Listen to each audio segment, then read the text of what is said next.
बिस्मिल्लाहिर्रहमानिर्रहीम। अस्सलाम वालेकुम। लर्न मैथ्स इन फन में आप सबको खुशामदीद। आज इस वीडियो में क्लास 8 की मैथ्स के chapter number 7 exponent and laws of exponent के जिस टॉपिक के ऊपर बात करेंगे उस टॉपिक का नाम है लॉज ऑफ एक्सपोनेंट।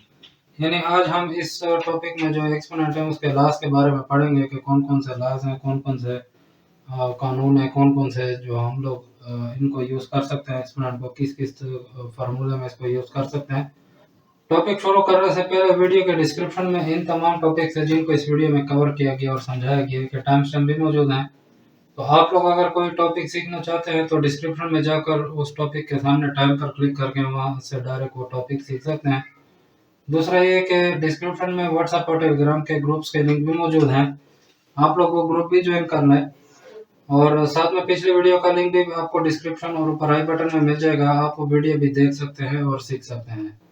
इसके अलावा मैं आप तमाम और दोस्तों से कहना चाहता हूँ कि आप लोग मेरी वीडियोस तो देखते ही हैं और कुछ ना कुछ सीखते भी हैं, तो साथ साथ वीडियो को पूरा देख लिया करें और लाइक शेयर और कमेंट भी कर दिया करें। और बाकी के दोस्त और व्यूवर जिन्होंने अभी तक हमारे चैनल को सब्सक्राइब नहीं किया हुआ तो वो सब सब्सक्राइब भी कर दें और बेल का बटन भी दबा दें। इस सबसे आपको यह फायदा होगा कि मेरी वीडियोस का नोटिफिकेशन आपको सबसे पहले मिलेगा और आप लोग मेरी वीडियोस देखकर कुछ ना कुछ सीख सकेंगे। और मुझे ये फायदा होगा कि हमारा चैनल भी ग्रो करना शुरू कर देगा और मुझे मेरी मेहनत का भी सिला मिल जाया करेगा। तो चलिए शुरू करते हैं आज का टॉपिक लॉज ऑफ एक्सपोनेंट। जैसा कि आप सब जानते हैं कि अरिथमेटिक और अलजेब्रा में खास सबसे बड़ा फर्क क्या है, वो ये है कि अलजेब्रा में हम अननोन वैल्यूज और वेरिएबल्स का इस्तेमाल करते हैं, जबकि अरिथमेटिक में हम लोग फोर स्क्वायर लिखते हैं जैसे कि, और अलजेब्रा में हम लोग ये एक्स स्क्वायर के जरिए इसको जाहिर करते हैं, ये हमें एक्स स्क्वायर नजर आता है। और जब रूट्स की बात करते हैं तो हम स्क्वायर रूट ऑफ 16 लिखते हैं, जबकि यही जो है अलजेब्रा में स्क्वायर रूट ऑफ एक्स लिखते हैं। ऑफ कोर्स अलजेब्रा का जो सबसे बड़ा मेन गोल यही है कि इसमें हम अननोन वैल्यूज का इस्तेमाल करते हैं, जैसे कि हम लोग एक्स स्क्वायर या स्क्वायर रूट ऑफ एक्स, इस तरह हम लोग अननोन वैल्यूज का इस्तेमाल करते हैं या उसको हम लोग मालूम करते हैं। ये सब कुछ तो हम सीखते रहेंगे, लेकिन इससे पहले हम अलजेब्रा के एक इम्पोर्टेंट पैटर्न के जरिए हम एक्सपोनेंट के बारे में कुछ सीख लेते हैं। और ये जो एक्सप्रेशन, ये जो पैटर्न बनता है, ये बनता है expression x to the nth power. और यहाँ पर हम जो है n जो है हमारा, ये जो n है, ये कोई भी इंटीजर हो सकता है, यानी इंटीजर, यानी ये कोई भी इंटीजर हो सकता है। और इस एक्सप्रेशन में x जो है, और ये जो x है ये हमारा क्या होगा, ये एनी नंबर, ये कोई भी नंबर हो सकता है, लेकिन n जो है हमारा सिर्फ एक इंटीजर ही होगा। यहाँ पर हम अपनी आसानी और समझने के लिए सिर्फ जो है नॉन नेगेटिव इंटीजर्स को ही कवर करेंगे, यानी इंटीजर जो है इनको हम सिर्फ नॉन नेगेटिव ही लेंगे। नॉन नेगेटिव से क्या मतलब कि यहाँ पे जो n है ये कुछ इस तरीके से जाहिर होगा, n इज इक्वल टू 0 1 2 3, इस तरह के हम नॉन नेगेटिव नंबर ही लेंगे फिलहाल समझने के लिए, आसानी के लिए। अब अगर यहाँ पे हम लोग n को अगर हम लोग 0 लेते हैं तो ये बन जाएगा x, जैसे हम लोगों ने यहाँ पे ये ली थी तो ये बन जाएगा x, और n की जगह अगर हम 0 लें तो ये बन जाएगा x टू द पावर 0। अगर हम इसी तरह x को 1 लेते हैं तो ये बन जाएगा x टू द पावर 1, या अगर इसी तरह अगर हम लोग x को अगर 2 लेते हैं तो ये बन जाएगा x टू द पावर 2, या x स्क्वायर्ड भी हम लोग इसको कह सकते हैं। और अगर इसी तरह हम n को, यानी ये जो ऊपर n है, जो हम लोग कोई भी नंबर ले रहे हैं, इसको अगर हम 3 लें तो ये बन जाएगा x टू द पावर 3 या x क्यूब्ड। और इसी तरह अगर हम इस पैटर्न को चलाते रहें तो x to the fourth, x to the fifth power, इस तरीके से ये इनफाइनाइट तक ये चलता रहेगा, यानी x to the six, x to the seventh, इस तरह ये चलता रहेगा। अब हम ये देखते हैं कि इस एक्सपोनेंट का असल में मतलब क्या है। तो इसमें हम लोगों को जो समझ आएगी, जो हम लोगों को सबसे आसान है, वो आसान क्या है, वो एक्स स्क्वायर्ड है। यानी इस एक्स स्क्वायर्ड के जरिए हम लोग समझने की कोशिश करते हैं। जैसा कि हमने पिछली वीडियो में सीखा था कि एक्स स्क्वायर्ड का मतलब है एक्स टाइम्स एक्स, यानी एक्स को हम एक्स में मल्टीप्लाई कर ले तो बेस सेम हो जाती है, उसको हम कॉमन लेके उनकी जो पावर है उसको प्लस कर लेते तो उससे एक्स स्क्वायर्ड आ जाता है। और हमने ये भी सीखा था कि एक्स क्यूब बराबर है एक्स टाइम एक्स। तो इस तरीके से अगर हम इसको आगे लेकर चलें तो इसका मतलब है हम x को इतनी बार आपस में ज़रब करते रहेंगे, यानी अगर x टू द पावर 4 लेना तो इसका मतलब x time x time x time x। इसी तरह अगर 5 टाइम दे तो x time x time x time x times x। तो ये आप देख रहे हैं कि जितनी हम एक्सपोनेंट बढ़ाते जा रहे हैं इतनी दफ़ा वो जो x है वो आपस में मल्टीप्लाई होता जा रहा है, वो इतनी मरतबा ज़्यादा होता जा रहा है। तो इसका हम लोगों को यही समझ आ रही है कि अगर हम रिवर्स की तरफ जाएं, ये तो हम लोग बड़े एक्सपोनेंट्स की तरफ जा रहे थे, अगर इसको हम छोटे एक्सपोनेंट्स की तरफ लेके जाएं तो x to the first power का क्या करेंगे। तो जैसा कि x to the second power का मतलब है x टाइम x, या x को हम दो मरतबा हम आपस में ज़रब करना है। ये आप देख रहे हैं x को हम लोगों ने आपस में दो दफ़ा ज़रब कर लिया है। तो इसी तरह x to the first power है, इसका क्या मतलब कि x को हम अपने आप से एक मरतबा ज़रब करते हैं, यानी इसी तरह x to the first power का मतलब x को अपने आप से एक मरतबा ज़रब करना।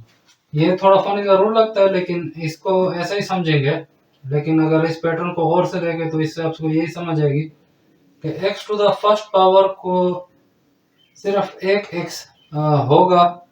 ये हमें एक बहुत ही ख़ास और बहुत बड़े रूल को समझने में मदद देता है, यानी कोई भी नंबर जिसकी पावर हम लोग 1 ले लें, जिसकी पावर 1 होगी वो अपना आप ही होगा या अपने आप के बराबर होगा। यानी क्या मतलब कि फर्ज करें अगर मैं लेता हूँ 8 पावर 1 तो वो 8 ही होगा, अगर मैं लेता हूँ 25 पावर 1 तो वो 25 ही होगा, अगर मैं लेता हूँ 100 पावर 1 तो वो 100 ही होगा। यानी इस तरह कोई भी नंबर ले लें तो जो भी हम नंबर लेंगे वो उसकी पावर अगर 1 लेंगे तो वो अपना आप ही होगा। तो ये एक बहुत बड़ा रूल हमें समझने में मदद दे रहा है। ये रूल या ये प्रॉपर्टी ऐसे ही है जैसे property of multiplication. Property of multiplication जो कि हमें ये बताती है कि किसी भी नंबर को अगर हम 1 में ज़रूर मल्टीप्लाई करना है तो उससे क्या आता है, अपना आप ही आता है, वो खुद वो नंबर ही आएगा, तो उससे वही नंबर आता है। तो यह हमें आइडेंटिटी प्रॉपर्टी ऑफ मल्टीप्लिकेशन के बारे में भी सिखा देता है कि जिसकी पावर 1 हो या जिसको हम 1 में मल्टीप्लाई करें तो उससे वो नंबर ही वो आता है। ओके, तो x पावर 1 की तो समझ आ गई होगी, लेकिन x पावर 0 का क्या बनेगा। क्या इसका ये मतलब कि कोई भी x आपस में ज़रब नहीं होंगे। x पावर 0 का क्या बनेगा, इसका ये मतलब कि x पावर 0 से 0 ही आएगा। लेकिन ये बहुत अजीब बात होगी कि लेकिन जो जीरो का जो पावर का रूल जो है वो आपको हैरान कर देगा। आपको ऐसा लग रहा होगा कि x पावर 0 से जवाब 0 आएगा, यानी x पावर 0 से जवाब 0 आएगा, तो ये गलत है। लेकिन एक्चुअली में ये क्या आएगा, x टू द पावर से ये 1 ही आएगा। इसकी हमें और भी समझ आ जाएगी अगर हम अपने पैटर्न को थोड़ा सा और भी मॉडिफाई कर लें। तो ये जो है जैसा कि अभी मैंने आपको बताया, और अगर आपको याद हो कि ये सब कुछ होता है आइडेंटिटी प्रॉपर्टी ऑफ मल्टीप्लिकेशन की वजह से। आइडेंटिटी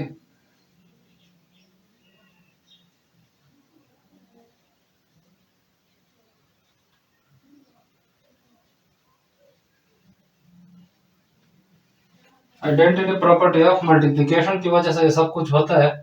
यहाँ हमने सीखा था कि there is always a factor of 1, यानी यहाँ पे अगर हम देख रहे हैं कि ये क्या हो जाएगा, ऑलवेज फैक्टर ऑफ 1, यानी क्या मतलब कि एनी मल्टीप्लिकेशन जो भी हम लोग लें तो ये क्या होगा उसमें, there is always factor of 1 in any multiplication problem. जैसा कि हम लोगों ने देख लिया कि किसी भी नंबर को हम 1 में मल्टीप्लाई कर रहे हैं उससे वही आता है। जैसे फर्स्ट करें, मैं 2 को 1 में मल्टीप्लाई कर रहा हूँ 2 आ रहा है, 4 को मल्टीप्लाई कर रहा हूँ 1 से तो 4 आ रहा है, 10 को मैं मल्टीप्लाई करूँ तो 1 से 10 ही आएगा। तो इस तरह आपने देखा है कि ये आइडेंटिटी प्रॉपर्टी ऑफ मल्टीप्लिकेशन है। यहाँ पे जो हम देख रहे हैं कि फैक्टर जो होता है, हर नंबर का जो फैक्टर होगा वो 1 होगा, यानी किसी भी नंबर को आप 1 में मल्टीप्लाई करने उससे वही आता है।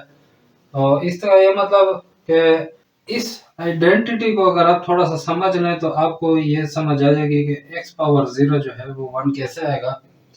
वेल इसका मतलब कि हम अगर अपने पैटर्न को थोड़ा सा और भी पैटर्न ऑफ एक्सपोनेंट है उसमें अगर 1 को फैक्टर ऑफ 1 को शामिल करना है, यानी क्या मतलब कि अगर यहाँ पे हम 1 को शामिल करने सब में, तो आप देख रहे हैं कि फैक्टर जब हमने 1 को शामिल कर दिया, क्योंकि 1 को हम किसी भी नंबर में मल्टीप्लाई करना उससे 1 ही आता है।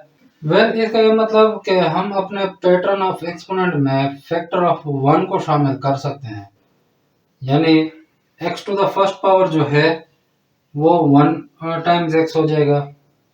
इस तरह x टू द सेकंड है वो 1 टाइम x हो जाएगा। इस तरह x 3 जो है x to the third power जो है वो 1 टाइम x हो जाएगा। इस तरह ये जारी हो जाएगा और ये सो ऑन। अब इसी पैटर्न को हम नीचे से ऊपर की तरफ अगर जारी रखें तो आप देखेंगे कि हमारे पास सिर्फ एक बाकी रह जाएगा, यहाँ तक कि हमारे पास सारे x खत्म हो जाएंगे। जैसे हम देख रहे हैं यहाँ 5 थे, फिर 4x रह गए, फिर 3x रह गए, फिर 2x रह गए, फिर 1x रह गया, यानी x to the first power जो था उसमें 1x रह गया। तो x टू द 0 पावर में हमारे पास x नहीं रहेगी, सिर्फ 1 जो है एज ए फैक्टर हमारे पास रह गया।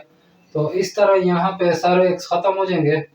और अब हमें एक और बहुत बड़ा रूल मिल गया है, वो क्या है कि any number raise to the 0th power is just 1, यानी किसी भी नंबर के आप पावर 0 लेना है तो उससे सिर्फ 1 आएगा। जैसे फर्स्ट करें मैं कहता हूँ 8 पावर 0 तो उससे 1 आ जाएगा, या अगर मैं कह दूँ 100 पावर 0 तो उससे 1 आएगा। इस तरह अगर मैं लिख लूँ 25 पावर 0 तो उससे भी 1 आ जाएगा। यानी आप कोई भी नंबर ले लें उसके अगर पावर 0 ले लें तो उससे 1 आ जाएगा। एक्सपोनेंट के इन रूल्स को के बारे में जानना हमारे लिए बहुत ज़रूरी है। अलजबरा में ये हमारे लिए बहुत ज़रूरी है कि इन एक्सपोनेंट के बारे में हम जान लें। इन लॉस को आप ज़ीरो एक्सपोनेंट लॉ भी कहते हैं। इस लॉ को हम लोग ज़ीरो एक्सपोनेंट लॉ भी कहते हैं। अब जब हमने एक्सपोनेंट के दो बहुत बड़े रूल्स के बारे में सीख लिया है, वो कौन कौन से?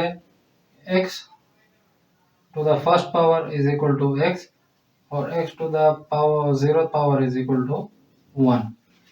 यानी अगर x की पावर 1 लेना है तो वो नंबर खुद आ जाएगा, और x की पावर अगर हम 0 लेना है तो उससे 1 सिर्फ आ जाएगा।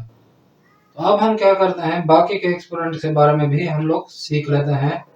अब जब हमने एक्सपोनेंट के दो बड़े रूल्स के बारे में सीख लिया है, जो कि x to the power 1 is equal to x आता है और x to the power is equal to 1 आता है, तो अब हम बाकी के जो एक्सपोनेंट हैं वो भी सीख लेते हैं, जो मैंने साइड में लिखे हैं इनके बारे में भी अब हम सीख लेते हैं।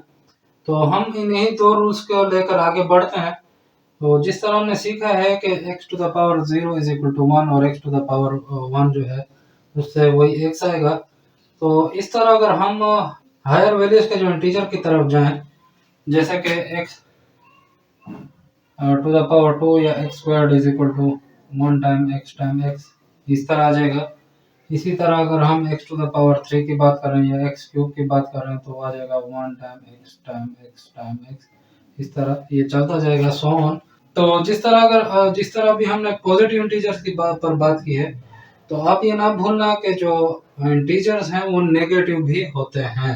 तो अगर हम x की जो पावर है वो -1 लेना है, x की पावर -1 लेना है तो क्या आ जाएगा, या x की पावर 2 लेना है तो उससे क्या आएगा, इस तरह x की जो पावर है वो -3 लेना है तो इससे क्या आएगा, इसके बारे में भी आप लोग सोच सकते हैं। तो जैसे कि आप जानते हैं कि एक्सपोनेंट जो है वो रिपीटेड मल्टीप्लिकेशन होती है, जिस तरह मैं आपको पिछली वीडियो में भी बता चुका हूँ कि एक ही नंबर को हम बार बार मल्टीप्लाई करते हैं तो बार बार मल्टीप्लाई करना मुश्किल रहता है, तो उसको हम कॉमन लेके उसके ऊपर वो नंबर डाल देते हैं जितनी दफ़ा हमने उसको मल्टीप्लाई करना होता है। तो जो एक्सपोनेंट है वो हमारे क्या होते हैं, रिपीटेड मल्टीप्लिकेशन होते हैं। तो क्या कोई चीज़ नेगेटिव नंबर ऑफ टाइम भी मल्टीप्लाई कर सकते हैं, यानी उसको हम माइनस में बार बार मल्टीप्लाई कर सकते हैं? तो इसका जवाब है नहीं। तो इसके लिए हमारे पास एक लॉ है, एक रूल है, जिसको हम बोलते हैं x to the negative nth power, यानी x to the negative nth power is equal to 1 divided by x to the power x to the nth power. ये हमारा, जिसको हम लोग नेगेटिव एक्सपोनेंट लॉ भी कहते हैं, ये हमारा नेगेटिव एक्सपोनेंट लॉ है। और इस लॉ के जरिए हम लोग समझेंगे कि नेगेटिव पावर अगर आ जाए तो इसको हम लोग किस तरह सोल्व करते हैं, इसको किस तरह हम लोग हल करते हैं नेगेटिव एक्सपोनेंट्स को। तो आप इस बारे में सोचें तो इससे हमें कुछ समझ आती है। वो ये है कि जो नेगेटिव नंबर हैं, यानी -n के जो नंबर हैं, वो क्या है, वो इनवर्स होते हैं पॉजिटिव नंबर्स के। नेगेटिव नंबर जो है इनवर्स है पॉजिटिव नंबर के। इसी तरह डिवाइड जो है वो इनवर्स है किसका, मल्टीप्लाई का।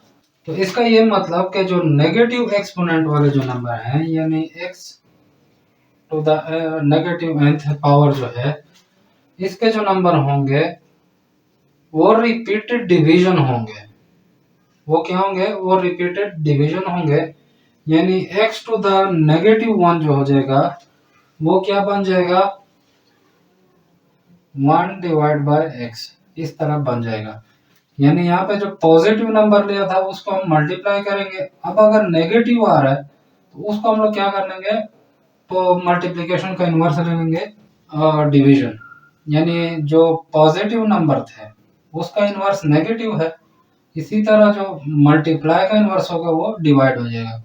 तो जिस तरह हम पॉजिटिव एक्सपोनेंट लेते थे उसको हम लोग मल्टीप्लाई कर रहे थे उसी में, इसी तरह अगर नेगेटिव है तो हम लोग 1 से इसको या जो भी हमारे पास वो होगा उसको हम लोग उतने ही टाइम डिवाइड कर लेंगे। जैसे कि अब हमारे पास x टू द नेगेटिव 2 है, तो इसको हम इस तरह लिखेंगे 1 divide bye x divide by x। यानी जितनी दफ़ा हमें यहाँ पे दी होगी एक्सपोनेंट उतनी दफ़ा हम उस नंबर को डिवाइड कर लेंगे। जैसे x नेगेटिव 3 है तो उसको 1 divide bye x divide by x divide by x and so on. और इसी तरह हम लोग इसको चलते जाएंगे। अब अगर हम इसको अब देखें तो ये पैटर्न हमें क्लियर नजर आता है और समझ भी आ जाता है। लेकिन यहाँ मैथमेटिशियन ने नेगेटिव एक्सपोनेंट को, यानी जो ये वाला जो हमारा नेगेटिव एक्सपोनेंट है, इसको फ्रैक्शन में दिखाया।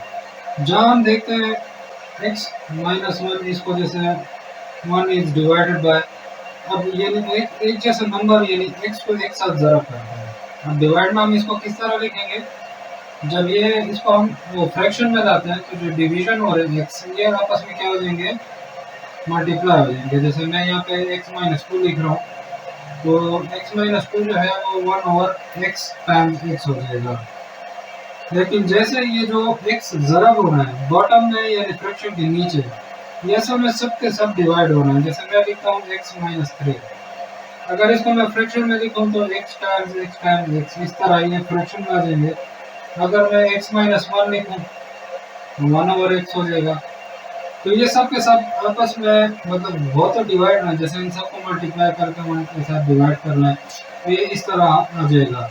जैसे मिसाल के तौर पर 2 minus 3, 2 to the power negative 3, तो इसका क्या मतलब 1 divide by 2 divide by 2 divide by 2, यानी इस 2 को मैंने 3 दफ़ा डिवाइड करना है। किसके साथ, इसके नीचे 1 है तो 1 के साथ इसको मैंने डिवाइड करना। जिस तरह इस पैटर्न में हमने देखा था कि 1 जो है वो हर चीज़ का फैक्टर होता है। तो अब इसके साथ हमने क्या करना है, राइट साइड से लेफ्ट साइड की तरफ इसको हम लोगों ने क्या करना है, डिवाइड करना है। इसकी हम इस तरह कैलकुलेशन करते हैं कि राइट साइड से लेफ्ट साइड की तरफ इसकी हम कैलकुलेशन करते हैं और हमें जवाब मिलता है 0.125, यानी 1 को डिवाइड कर रहे हैं 2 के साथ तो 0.5 आ जाएगा, 0.5 को फिर 2 पे डिवाइड करना है तो 0.25 आ जाएगा, 0.25 को फिर 2 पे डिवाइड करना है तो 0.125 आपके पास आंसर आ जाएगा। अब अगर हम इस फ्रैक्शन में इस तरह लिख रहे हैं तो इसको फ्रैक्शन में लिखना है, जैसे x माइनस एन मैंने लिखा था तो इसका जो था 1/1 divided by x power n इस तरह आता था। अब अगर इसमें मैं इसकी वैल्यूज को पुट कर रहा हूँ, जैसे इधर मैं लिख रहा हूँ -3 टू पावर -3, तो इसको मैं इस तरह लिखूंगा 2 टू द पावर 3। हाँ, 2 टू द पावर का क्या मतलब कि ये बराबर है 1/2 टाइम्स 2 टाइम्स 2, और इन सबको आप करना तो इससे आ जाएगा 1/8, और 1/8 को आप जब सोल्व करेंगे तो इससे 1.25 आपका आंसर आता है।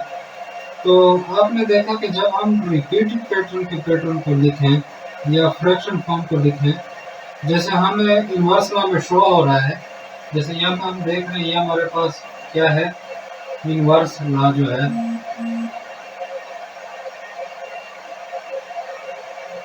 इस इन्वर्स लॉ में हम देख रहे हैं इससे हमें क्या होता है, एक जैसा जवाब मिल रहा है। यानी आपने इधर भी देख लिया, अगर मैं इसको x माइनस एस एन की तरह लिखूँ तो 2 पावर -3 हो जाएगा, और ये इससे आंसर ही आ जाएगा।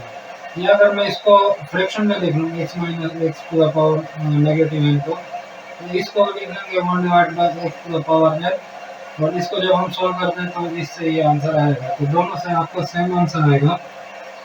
और इससे आप समझ गए होंगे कि किस तरह नेगेटिव एक्सपोनेंट वाली जो x माइनस एन की जो एक्सप्रेशन थी हमारी, इसको किस तरह हैंडल किया जाता है।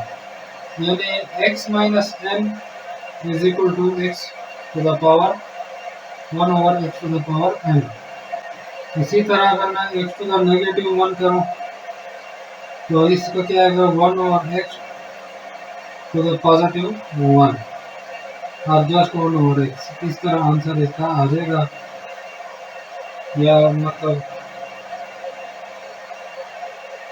x to the negative 1 is equal to 1/x to the positive 1, या इसको मैं 1/x भी कह सकता हूँ। या अगर मैं इसको लिखूँ x टू द नेगेटिव 2, तो ये इज इक्वल टू है 1/x टू द पॉजिटिव 2। इसी तरह x टू द नेगेटिव 3, ये बराबर है 1/x टू द पॉजिटिव 3। और इस तरह हम इसको आगे ले जा सकते हैं। और अगर इसको हम उल्टा करना चाहें तो हम इस तरह लिख सकते हैं, जैसे x to the power 1 is equal to 1/x to the -1, या to the power positive is equal to 1/a to the power negative 1। इस तरीके से भी इसको लिख सकते हैं। यानी अगर आप इसको यहाँ पे पॉजिटिव ले रहे हैं तो ये जो फ्रैक्शन में इसको लिखेंगे तो बटा के नीचे वो माइनस में आ जाएगा। ऑलराइट, आप सब 3 लॉस तो समझ गए होंगे, एक ये वाला, एक ये वाला और एक ये वाला, और 5 और बाकी हैं वो भी हम सीखते हैं। और ये बाकी के 5 लॉस हमें सिखाते हैं कि हम कैसे मुख्तलिफ मैथ्स ऑपरेशंस कर सकते हैं एक्सपोनेंट के साथ। यानी यहाँ तो सिर्फ हमने ये देख लिया कि एक्स की पावर अगर 1 है तो क्या आएगा, एक्स की पावर 0 है तो क्या आएगा, एक्स की अगर पावर नेगेटिव है तो क्या आएगा। अब हम यहाँ देख रहे हैं कि या तो वो जमा होंगे या ज़रब होंगे या माइनस होंगे या तकसीम होंगे। तो पावर के साथ हम किस तरह मैथ्स के मुख्तलिफ ऑपरेशंस को इस्तेमाल कर सकते हैं एक्सपोनेंट के साथ।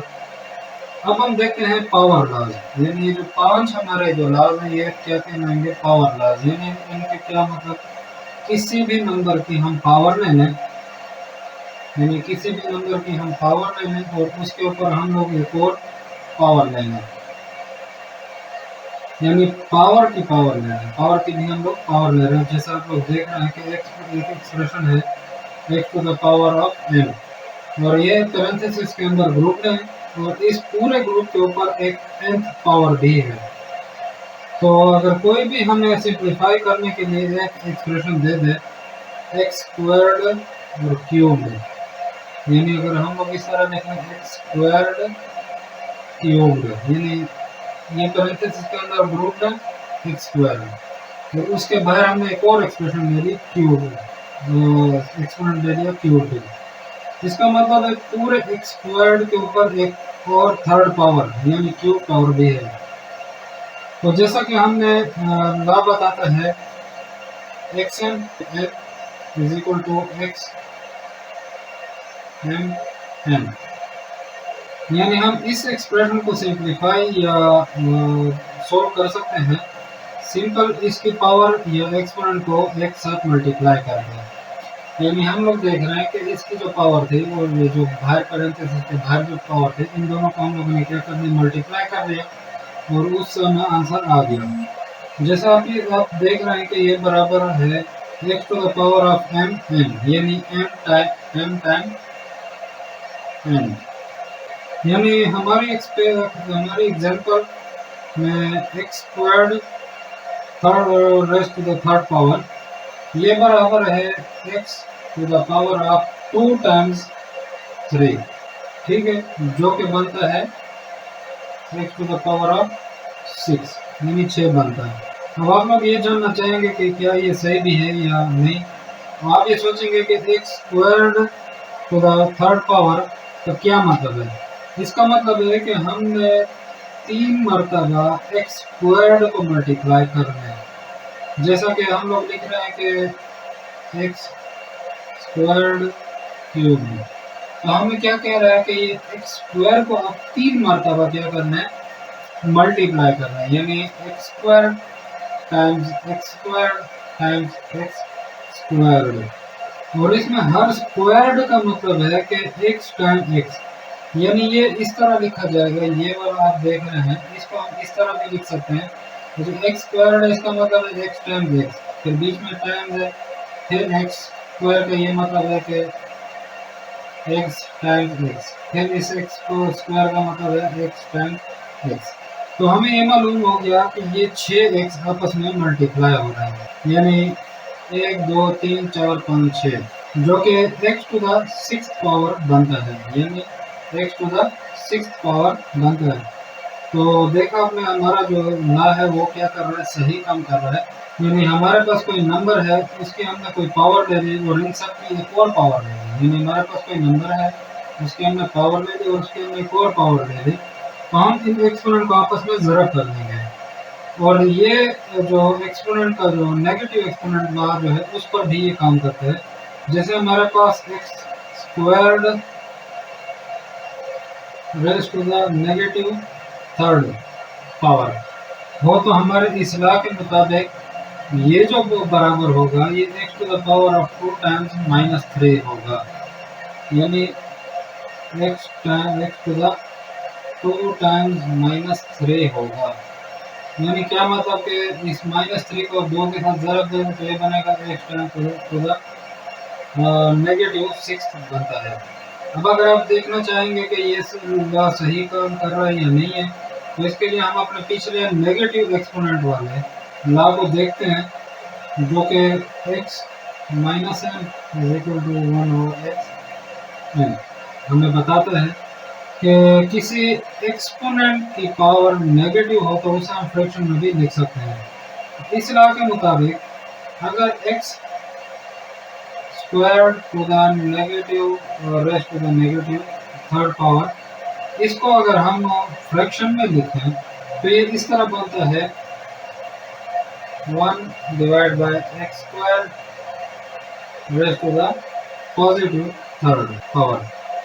यानी क्या मतलब कि ये जो है इसका मतलब एक्स टू द, जैसे हम लोगों ने यहाँ पे सोल्व किया तो ये 6 मरतबा एक्स आपस में ज़रा हो जाएगा, क्योंकि एक्स स्क्वायर को हम, जैसे मैं यहाँ पे एक्स स्क्वायर को 3 मरतबा कर लूँगा, फिर इसको मैं 6 मरतबा कर लूँगा, क्योंकि ये स्क्वायर भी का मतलब x square x times x, इस तरह ये 6 टाइम्स हो जाएगा और इससे आ जाएगा 1/x टू द पावर 6। अब अगर इसको मैं ऊपर ले जाऊँगा ऊपर, तो ये बन जाएगा x to the power of 6। तो ये इस तरह नेगेटिव 6 कहलाएगा, यानी हमारा जो x square to the power negative 3 जो है ये बराबर है x to the power of negative 6। तो इसके साथ उम्मीद करता हूँ कि आपको अब तक की इन तमाम क्लास की समझ आ गई होगी।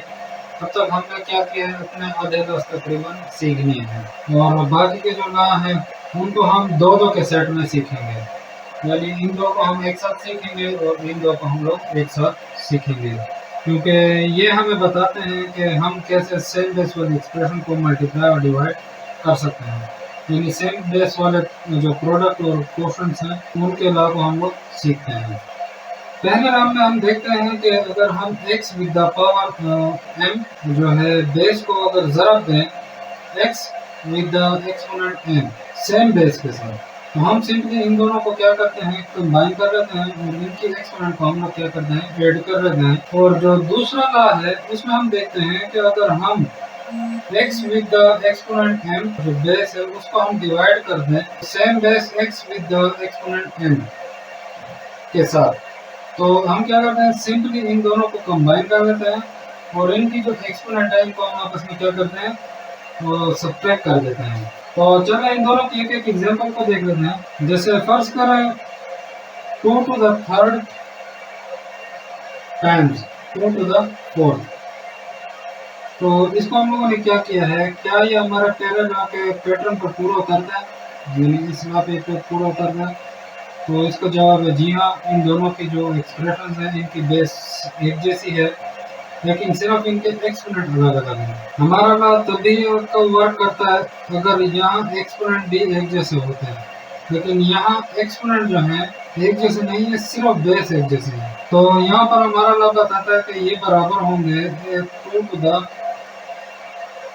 power of 3 plus 4 या 2 to the 7th पावर। तो चलिए इसके एक्सप्रेशन के टुकड़े करके या अलग अलग करके समझ लेते हैं। इसमें 2 to the third पावर का मतलब है 2 times 2 times 2, जो कि मल्टीप्लाई हो रहा है, यहाँ पे हम मल्टीप्लाई कर लेंगे इसको 2 to the fourth के साथ। 2 to the fourth का क्या मतलब 2 times 2 times 2 times 2। तो इससे हमें हासिल होता है कि एक्सपोनेंट को एक साथ ऐड करके कर रहे हैं, जो कि 2 to the 7th बनता है। जैसे हम लोगों ने पिछले एग्जांपल में भी देख लिया था कि जो सेम बेस होती है उसको हम कॉमन लेके उसकी जो एक्सपोनेंट होती है उसको हम लोग प्लस कर देते हैं। इस लॉ की आपको तब समझ आएगी जब आपको एक्सपोनेंट के मतलब की समझ आएगी। एक्सपोनेंट का मतलब है रिपीटेड मल्टीप्लिकेशन, यानी बेस को उतनी मर्तबा मल्टीप्लाई करना जितना एक्सपोनेंट हमें बताता है। तो इसमें पहला पार्ट जो है 2 to the third 3 का और 2 to the third का हमें बताते हैं कि हमने 3 मरतबा 2 को ज़रब करना है एक साथ, और दूसरा जो पार्ट है यह हमें बताता है 2 to the fourth पावर, यह हमें बताता है कि हमने 4 मरतबा 2 को ज़रब देना है एक साथ। इसीलिए हम एक्सपोनेंट को एक साथ ऐड कर लेते हैं, यानी m प्लस हम लोग m कर लेते हैं। और अगर बेस एक जैसी हो, अगर बेस एक जैसी हो, यानी x टाइम n को मल्टीप्लाई कर लिया x time x to the power n के साथ, तो हम लोग क्या करते हैं, बेस को सेम एक जैसा कंबाइन ले लेते हैं और पावर्स को हम लोग क्या करते हैं, एक्सपोनेंट को ऐड कर लेते हैं। चलिए आपको एक एग्जांपल से समझाते हैं। फर्ज करें हमारे पास 10x है, x times x times x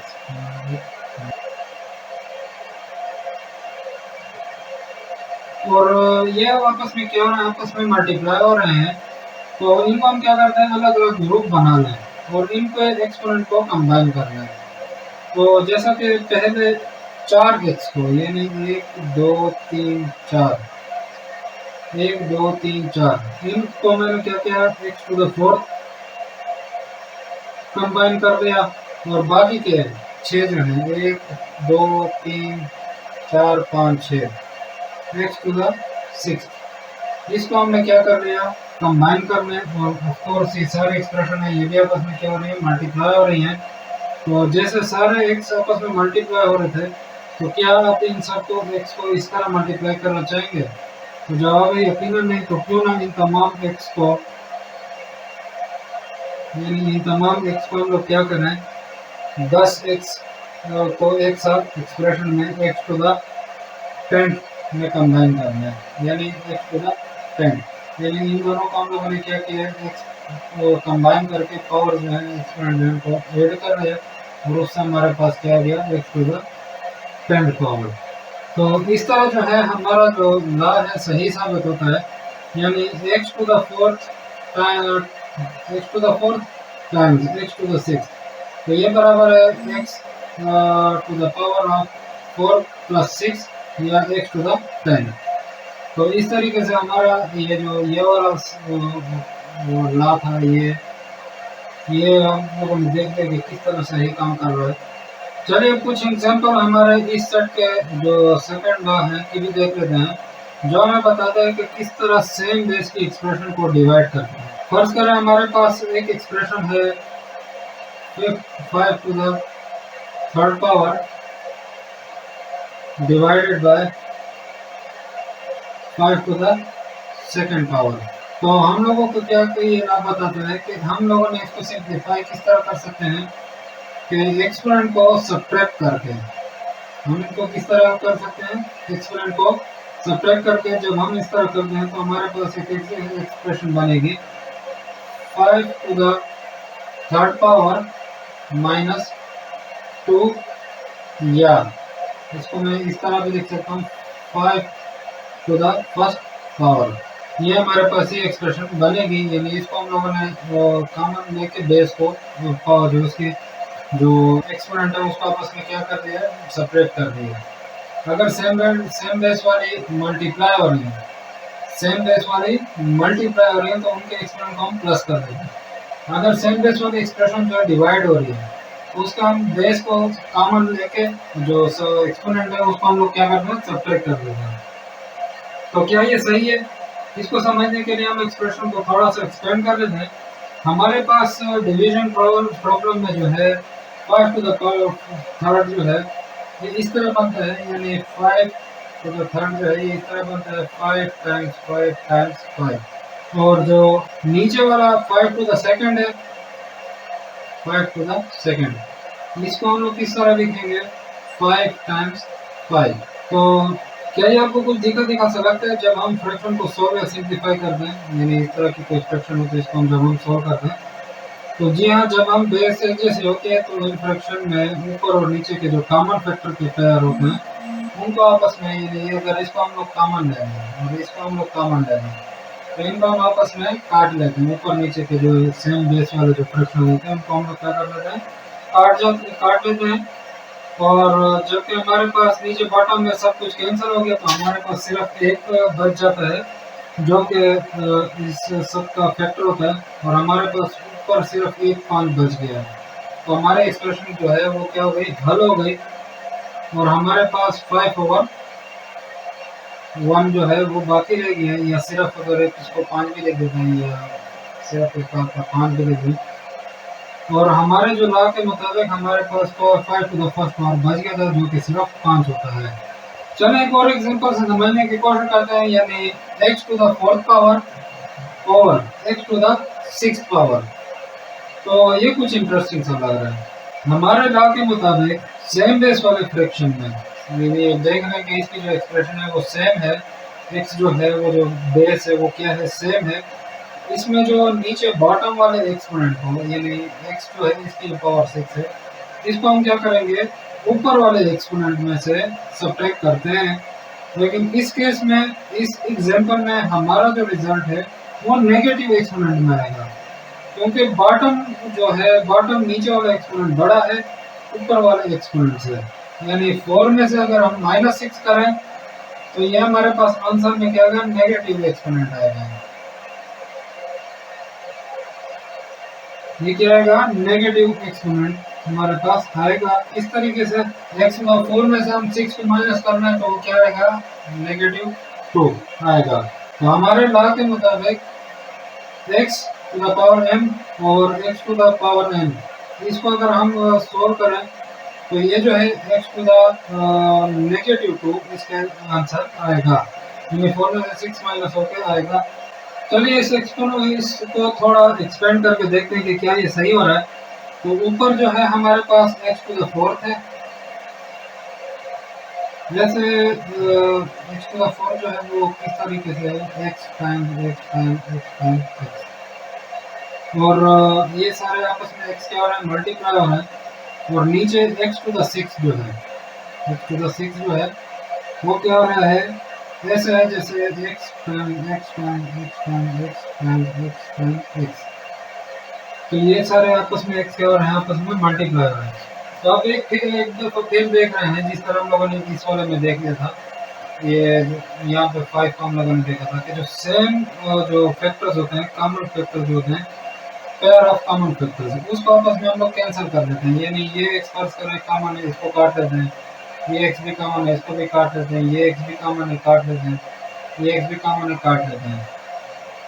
तो ये सारे जो हैं, ये 4 पेयर जो हैं, ये आपस में क्या कैंसिल हो जाएंगे और हमारे पास सिर्फ ऊपर जो है वहाँ पे सिर्फ क्या बचेगा, एक बचेगा।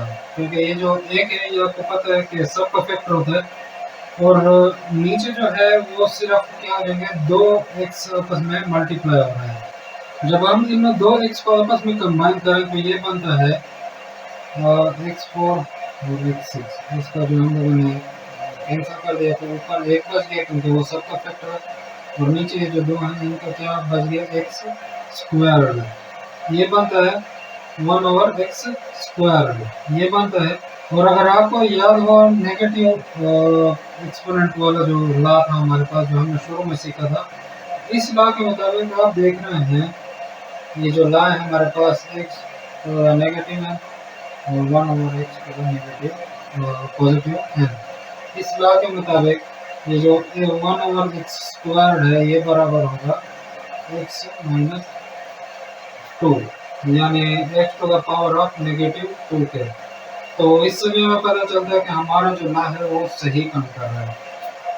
फाइनली अब हमारा वक्त आ गया है कि हम अपने लिस्ट के आखिरी 2 सेट जो हैं, जैसे ये आप देख रहे हैं, इनको हम देख रहे हैं, यानी डिफरेंस बेस वाले जो प्रोडक्ट और क्वोशंट लॉ को हम लोग सीखते हैं। तो ये जो बाकी के लॉ के मुकाबले में जो है ये थोड़े से आसान है, तो इन पर ज़्यादा टाइम नहीं लेंगे। ये हमारे इससे पहले वाले पेयर ऑफ लॉ जो हैं उसकी तरह ही है। इनमें भी सिर्फ पहले वाले में ज़रब और दूसरे वाले में ये तकसीम यानी डिवीजन शामिल है। लेकिन अगर हम और करें तो इन लॉज में बेस अलग अलग है और एक्सपोनेंट एक जैसी है, और ये इससे पहले वाले पेयर ऑफ लॉ से बिल्कुल अपोजिट है। और इस वजह से इसमें हमने एक्सपोनेंट को सिंप्लीफाई नहीं करना, बल्कि इसमें हमें ये देखना और सीखना है कि कॉमन एक्सपोनेंट को कैसे डिफरेंस बेस पर डिस्ट्रीब्यूट या अनडिस्ट्रीब्यूट हम लोग कर सकते हैं। तो इस पहले लॉ के मुताबिक x times y raise to the power of m, इसके मुताबिक इसको हमने क्या करना है, x to the m times y to the m हम लोग इसको लिख सकते हैं। और आसान अल्फाज में हम कहें तो इस ग्रुप के तमाम फैक्टर्स पर हम लोगों ने क्या किया है, ये जो हमारी एक्सपोनेंट थी इसको हम लोगों ने क्या किया है, डिस्ट्रीब्यूट कर दिया है।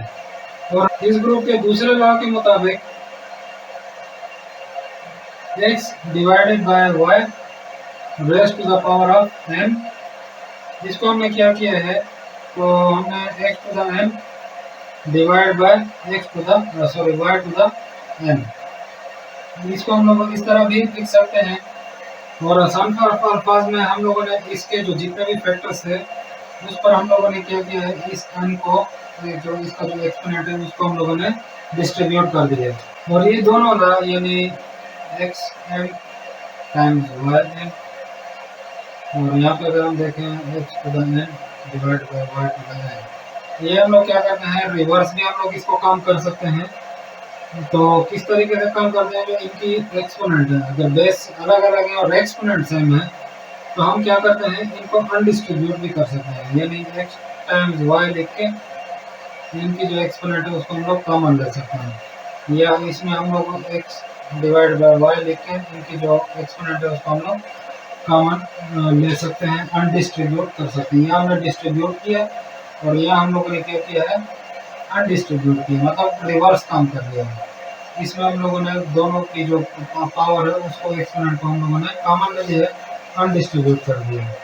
अब फर्ज करें हमारे पास एक एक्सप्रेशन है जैसे x squared times y squared, तो आप इनको क्या करना है, कंबाइन करके, यानी एक्स टाइम्स वाई, इनको हमने कंबाइन करके और इसकी जो एक्सपोनेंट है उसको हम लोग स्क्वायर्ड इस तरीके से लिख सकते हैं। और अगर आपके पास इस तरह की एक्सप्रेशन हुई x squared divide by y squared. तो इसको आप लोग क्या कर सकते हैं कि तो इसको किस तरह कर सकते हैं, कंबाइन करके, यानी एक्स डिवाइड बाय वाई और इनकी जो एक्सपोनेंट है उसको आप लोग क्या कर सकते हैं, स्क्वायर्ड लिख के कंबाइन करके लिख सकते हैं। यहाँ पर हमारे पास दो एक्सप्रेशन जो है ये देखने में और ये समझने में मदद देती हैं कि हम क्यों एक्सपोनेंट के हमारे लॉ के मुताबिक डिस्ट्रीब्यूट या अनडिस्ट्रीब्यूट कर सकते हैं। और पहले वाले एक्सप्रेशन में हमारे पास एक्स टाइम वाई स्क्वायर्ड है, एक्स टाइम वाई स्क्वायर्ड है, यानी एक्स टाइम वाई स्क्वायर्ड है। और ये बिल्कुल ऐसे ही है जैसे x time y times x time y. और हमारी जो कम्यूटेटिव प्रॉपर्टी है उसके मुताबिक अगर हम इसको रीअरेंज करना है, कम्यूटेटिव प्रॉपर्टी, कम्यूटेटिव प्रॉपर्टी के मुताबिक इसको अगर हम रीअरेंज करें तो ये बनता है x time x times y. और अगर इसको थोड़ा सा और भी सिंप्लीफाई करना है तो ये बनता है एक्स स्क्वायर टाइम्स, ये बनता है वाई स्क्वायर। तो ये हमारा पहला वाला जो लॉ है वो सही साबित हो गया, यानी एक्स टाइम वाई स्क्वायर को हम लोग एक्स स्क्वायर वाई स्क्वायर लिख सकते हैं, यानी एक्स की जो एक्सपोनेंट है उसको हम लोग डिस्ट्रीब्यूट कर सकते हैं। और दूसरे लॉ के मुताबिक एक्स ओवर वाई स्क्वायर है, यानी एक्स ओवर वाई स्क्वायर है। इसको अगर हम लोग लिखें तो ये इस तरह आएगा x over y time x over y. तो हम लोग क्या करते हैं, इन फैक्टर्स को मल्टीप्लाई करने के लिए हम ऊपर को आपस में और नीचे को आपस में ज़रब देंगे, यानी हो जाएगा x time x over y times y. और इसको थोड़ा सा और भी सिंप्लीफाई करें तो ये बनेगा x square over y square. और इससे हमारा जो है ये दूसरा लॉ भी साबित होता है। ऑलराइट, अब आप लोग लॉज ऑफ एक्सपोनेंट सीख गए होंगे। हो सकता है आप लोगों ने इनको दूसरी वीडियो में, दूसरी मैथ की किताबों में इनके फॉर्म्स या इनके मुख्तलिफ ऑर्डर या तरतीब जो हो सकती है वो आप लोगों ने देखी हो, या उनके कुछ टर्म्स जो हैं या टर्मिनोलॉजीज भी हैं वो आपने अलग अलग देखी हो। जैसे हमने x squared x to the power second power इस तरह पढ़ते थे, इस तरह की जो टर्मिनोलॉजीज है वो भी आप लोगों ने शायद अलग अलग देखी हो। लेकिन इन सब का बेसिक आइडिया जो होता है वो ये हमेशा सेम ही होगा। बेसिक जो आइडिया वो हमेशा सेम ही होगा। जो हम लोगों ने ये 8 एक्सपोनेंट जो लॉ रूल पढ़े ये सब तकरीबन सेम ही हो गया। कुछ लोग इन लॉज को याद करने की भी कोशिश करते हैं। अब लोग भी आप लोग भी अगर चाहें तो कर सकते हैं, लेकिन इनसे अच्छा आइडिया तो ये होगा कि आप लोग ये जानने और समझने की कोशिश करें कि ये एक्सपोनेंट काम कैसे करते हैं। क्योंकि इनको अगर आप सीख गए और समझ गए तो आप ज़्यादा से ज़्यादा लॉस को अपने आप ही मालूम कर लेंगे। जैसे आप लोगों ने देख लिया कि एक्सपोनेंट हमें कहता किया कि उसको इतनी मरतबा मल्टीप्लाई कर लो, ये और जो भी नंबर हो बेस जो होगी उसको बस आप लोगों ने मल्टीप्लाई करना और इस तरह देखना है, थोड़ी सी प्रैक्टिस करनी है कि किस तरह ये एक्सपोनेंट जो है कैसे वर्क करते हैं। और इन एक्सपोनेंट को कैसे वर्क करता है का समझने का सबसे बेस्ट तरीका क्या है, बिल्कुल आप लोग थोड़ी बहुत प्रैक्टिस करनी पड़ेगी। तो उम्मीद करता हूँ आपको एक्सपोनेंट की कुछ ना कुछ प्रॉब्लम जो है वो सोल्व करने की कोशिश ज़रूर करेंगे। और हमेशा की तरह उम्मीद करता हूँ आपको नारायण मैथ्स इन फन की ये वीडियो भी पसंद आई होगी। और उम्मीद करता हूँ आपको आज की जो टॉपिक है उनकी समझ आ गई होगी। और अगर किसी टॉपिक या पॉइंट की समझ नहीं आई तो आप कमेंट सेक्शन या व्हाट्सएप या टेलीग्राम के ग्रुप में पूछ सकते हैं। उम्मीद करता हूँ लर्न मैथ्स इन फन की ये वीडियो भी आप लोग भरपूर लाइक और शेयर करेंगे। आप लोगों के प्यार भरे कमेंट्स का भी बेहद शुक्रिया। मिलते हैं अगली शानदार वीडियो में, तब तक के लिए अल्लाह हाफिज।